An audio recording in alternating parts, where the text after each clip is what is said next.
这里分一层，然后去3层去做，因为这个有9公分，我们的木料的话可能就6公分。Dans un studio du district de Sirou, dans la ville de Hangzhou, Liu Wenhui et son équipe sont en phase avec les détails de la conception de certains nouveaux produits. Leur plan initial reporté en raison de la pandémie était de commencer la production de masse au début de l'année. Liu a récemment fait plusieurs voyages à l'usine et s'est fixé sur une date de début. Dans un peu plus d'1 mois, ces blocs de construction en bois coloré, sur lesquels l'équipe de Liu travaille depuis près de 4 ans, seront officiellement lancés. Nous avons été inspirés par les anciennes architectures chinoises.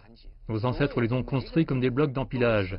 Les joints mortaise et tenons ont rendu toute la structure ferme et forte. Nous avons donc pensé que nous pourrions combiner l'artisanat avec la conception de nos blocs de bois.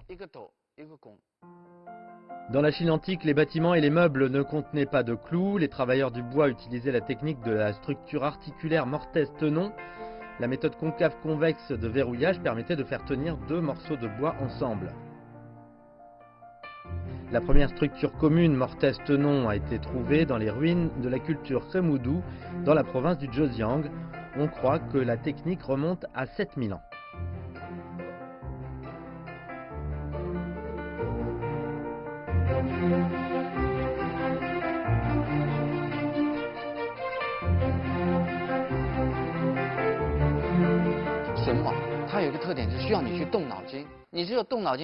Je voudrais rendre hommage à la sagesse de nos ancêtres. Ces bâtiments sont là depuis des milliers d'années. C'est le pouvoir des joints et des tenons. Cependant, il y a 7 ans, Liu ne savait rien de la technique. Ce natif du Shanxi, dans le nord de la Chine, s'intéresse aux beaux-arts depuis son enfance. Après avoir obtenu son diplôme d'études collégiales, Liu est entré dans le travail de conception, puis a déménagé au Vietnam pour faire de la gestion d'ingénierie.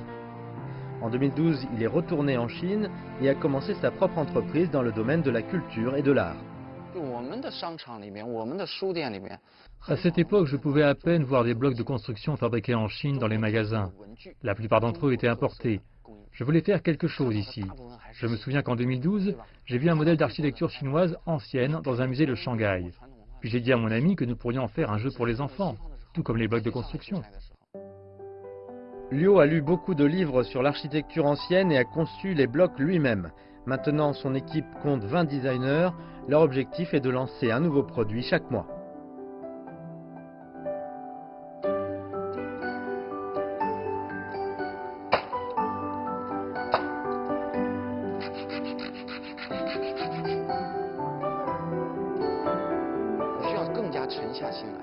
Je vais en faire une entreprise à vie.